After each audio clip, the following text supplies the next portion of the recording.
Di tahun 2007, Apple melaunching iPhone pertamanya, sesuatu yang menggemparkan, karena di saat itu BlackBerry adalah pemain terbesar di dunia HP. Apple berani melawan arus untuk mengajak pembeli meninggalkan HP berkipet, sesuatu yang sedang tren di zaman tersebut, dan menjadi keunggulan BlackBerry untuk mencuri kekuasaan dari Nokia. And super easy to use. This is what iPhone is. Have all these buttons and just make a giant screen. A giant screen. Inilah yang dibahas dalam buku The Innovator's Dilemma yang ditulis oleh Clayton Christensen, seorang profesor Harvard Business School di tahun 1997. Prediksinya terjadi 10 tahun kemudian. Buku ini menjelaskan bagaimana perusahaan besar dan sukses yang mendominasi suatu industri gagal untuk menghadapi inovasi yang melawan arus. Inovasi disruptif. Disruptif berarti mengganggu atau mengacau. Ini adalah pesan untuk berhati-hati bagi semua pemimpin perusahaan besar, sekaligus pesan penyemangat bagi kompetitor untuk menghadapi raksasa-raksasa ini. Terdapat dua jenis inovasi, yaitu inovasi berkelanjutan dan inovasi melawan arus. Kita akan membahas mengapa sulit buat banyak perusahaan besar untuk mengadopsi inovasi melawan arus. Inovasi berkelanjutan dilakukan oleh sebuah perusahaan untuk meningkatkan kinerja suatu produk berdasarkan masukan-masukan pelanggan, sehingga meningkatkan kenyamanan pengguna. Kamera yang lebih tinggi pikselnya, prosesor yang lebih cepat, kapasitas baterai yang lebih besar, dan seterusnya. Inovasi berkelanjutan memiliki batas jenuh, seperti jam tangan tradisional yang boleh dibilang sudah tidak ada lagi perkembangan dalam 30 tahun terakhir ini, sebelum akhirnya datang jam tangan pintar. Kebalikannya adalah inovasi disruptif. Selanjutnya disebut sebagai inovasi melawan arus. Karena sesuatu yang baru biasanya menawarkan kinerja yang rendah. Di fitur kuncinya, banyak ditemukan cacat, kinerja yang lambat, dan belum sesuai dengan kebutuhan pasar secara umum.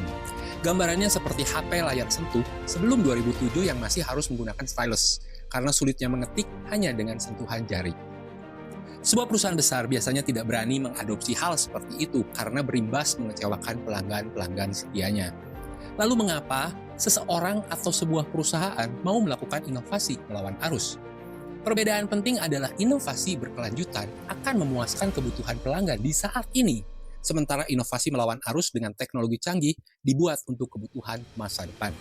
Mengikuti jalur inovasi berkelanjutan memang masuk akal dalam jangka pendek, tetapi akan membawa perusahaan menuju kegagalan di masa depan.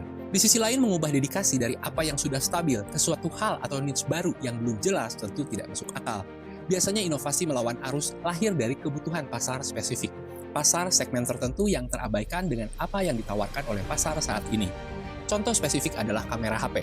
Smartphone memulainya dengan kamera berkemampuan rendah yang tidak memuaskan siapapun, sehingga mungkin tidak pernah digunakan sama sekali.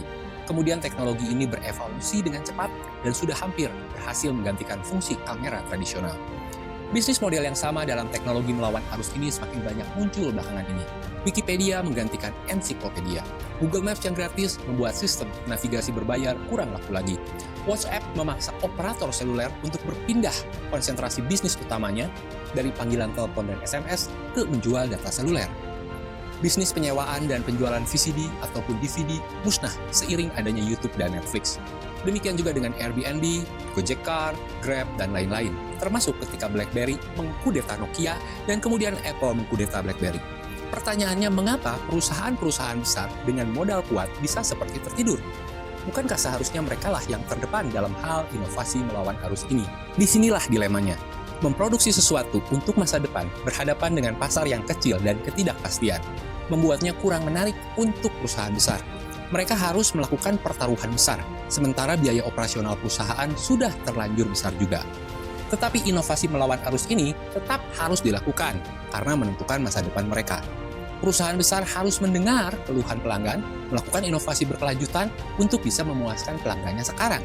Mereka juga harus mencari pasar spesifik atau pasar baru dan menilai potensi inovasi melawan arus tersebut, merangkul pasar spesifik ini dan berusaha membuatnya menjadi pasar yang umum. Inilah yang dilakukan oleh Steve Jobs ketika dia melaunching iPhone di tahun 2007 dan iPad di tahun 2010. Sayangnya inovasi Apple berkurang seiring tidak adanya Steve Jobs. Sesuatu yang menarik untuk kita nantikan, apakah Apple bisa bertahan hingga 10 atau 20 tahun ke depan. Kabar baiknya, ini menjadi hal yang lebih mudah buat startup atau usaha rintisan. Mereka punya cukup waktu untuk tidak terlihat sambil terus mengembangkan teknologi barunya. Biaya operasional yang rendah membuat mereka bisa bersaing dan sedikit demi sedikit menjadi besar. kondisi yang dialami oleh Xiaomi di tahun 2011, memulai dengan pasar spesifik dan menjadi raksasa sekarang. Mudah-mudahan Anda mendapatkan sesuatu yang berguna hari ini. Selalu positif, selalu bahagia, esok akan lebih baik.